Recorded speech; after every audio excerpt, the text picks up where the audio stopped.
Yo guys, welcome to the second part of the Kingdom Hearts HD 2.8 Final Chapter Prologue review. In today's video, we're going to be covering the second and newest entry in the collection, Kingdom Hearts 0.2 Birth by Sleep, a fragmentary passage. Again, just like the first part of the review where I covered Dream Drop Distance HD, I will split the review into 4 categories, those being story, gameplay, stability, and aesthetics in that very order. Not going to waste any more time though, let's get right into it.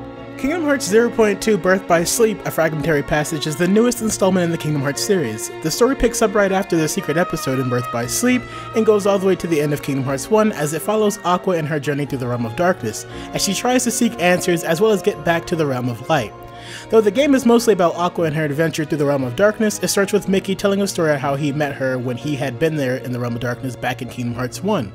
Anyhow, without telling the entire story as the game is very short, about 3 hours long, and because of spoilers, again 0.2 follows Aqua in the realm of darkness as she visits worlds that she had previously been to, showing off the state that they are in once they were taken by the darkness.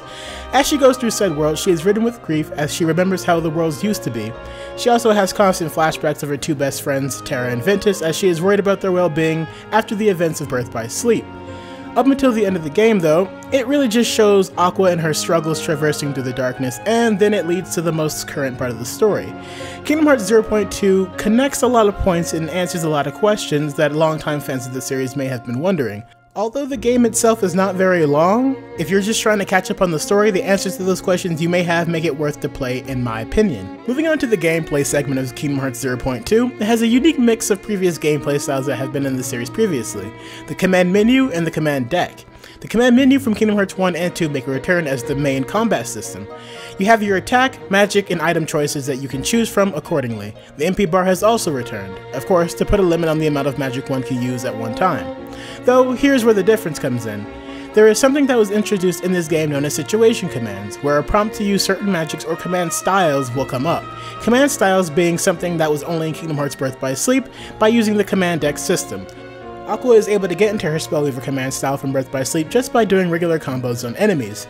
You can tell you are able to use the situation command by looking at the top of your command menu. A situation command also comes up for you to be able to use once you have used your magic enough times and prompts you to use extremely powerful magic spells like Faraja and Thundaja. There's also a timer on every situation command, so if you want to use it or not, you have the option to with the single press of the triangle button. This was a very nice addition to the game, as in Birth by Sleep, when you use certain attacks, you were not given a choice in whether or not you wanted to go into a command style. So that's basically the mix between command deck and command menu in this game. Since this game is very short and is basically a demo, there is a preset ground and air combo that Aqua always uses. Of course, you were able to mix in magic with your combos, just like in Kingdom Hearts 2 Final Mix. Unlike in other games though with the command menu, you do not have abilities to which you can turn on and off to switch up your combos, which is very understandable for a game like this. Now, if you guys are longtime viewers of mine, you would know that I talk about how Birth by Sleep has a type of float problem where the character in question would be in the air way too long after doing a combo or any type of action. Well, in 0.2, it was fixed quite a bit, not all the way, but it is still there. But Square did a great job of making this game feel very fast-paced with its combat, while keeping in touch with making sure that there were Birth by Sleep elements in the game, which was stated earlier to have been done on purpose. Shotlock also makes a return from Kingdom Hearts Birth by Sleep. Aqua's default shotlock is the Prism Rain shotlock that she can use in Birth by Sleep and cannot be changed. I really enjoy the fact that they balanced the shotlock way more in this game though than in Birth by Sleep, where it was easily spammable. There's also a small bit of flow motion making a return from Kingdom Hearts Dream Drop Distance, but with a twist. In 0.2, the way flow motion works is simple, as well as it being my preferred version. You can cast Blizzaga on the ground, and as it travels it leaves ice on the ground for Aqua to skate on to get to places faster. In Dream Drop Distance, you were able to use it in combat and it was pretty OP. You could also use it to get to areas that normally aren't accessible easily, which made abilities such as high jump and glide useless. As for 0.2, they made it to where it costs your MP to use this, and you can only use it for simple travel, and not really for combat. I definitely prefer this to Dream Drop Distance flow motion, as it's more manageable and isn't spam worthy in the slightest. As far as stability goes in this game, Kingdom Hearts 0.2 runs at 1080p 30 frames per second on a regular PS4, and at 1080p and up to 60 frames per second on the PS4 Pro. In other words, unlike what many other people say, it is not locked at 60 FPS on the PS4 Pro.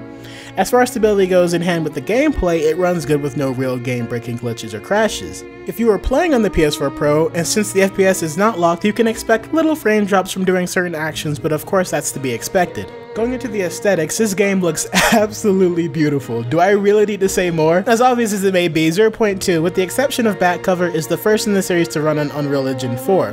Before the game came out, people, including myself, were quite worried when it came to how the models looked, as they weren't the best looking. But, of course, when the final product came, anyone's worries on how everything looked were put to rest. Just look at Aqua. Just look at her. Like, I would look at her all day if I could. But yeah, it isn't just the character models that look fantastic, but also the overall environment that Aqua is in. Square was able to perfectly portray a darker tone with the overall look of the worlds that Aqua explores in 0.2. I would definitely go so far as to say that 0.2 is the flashiest game we've ever gotten in the series, and I say that in a positive way.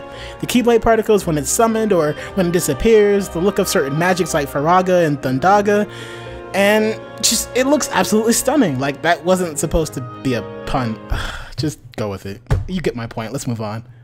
Now, like I said in the Dream Drop Distance HD review, as far as the music goes in Kingdom Hearts, you can never go wrong with it, and this is especially true in Kingdom Hearts 0.2. The music that plays in every area of the game is very dark and fits extremely well with the environment. One of the tracks, which is a new version of Aqua's theme, is probably one of my favorite themes in the entire series. It was the first time that I actually felt the fear of a soundtrack that it was supposed to give off in a video game. I was actually scared, but Yoko Shimomura outdid herself with the music in this game, and I must say, as someone who plays and enjoys certain types of music, I can't wait to see what she does in Kingdom Hearts 3, as music really does make a good-sized portion of a video game. All in all, I really did enjoy Kingdom Hearts 0.2 Birth by Sleep, A Fragmentary Passage.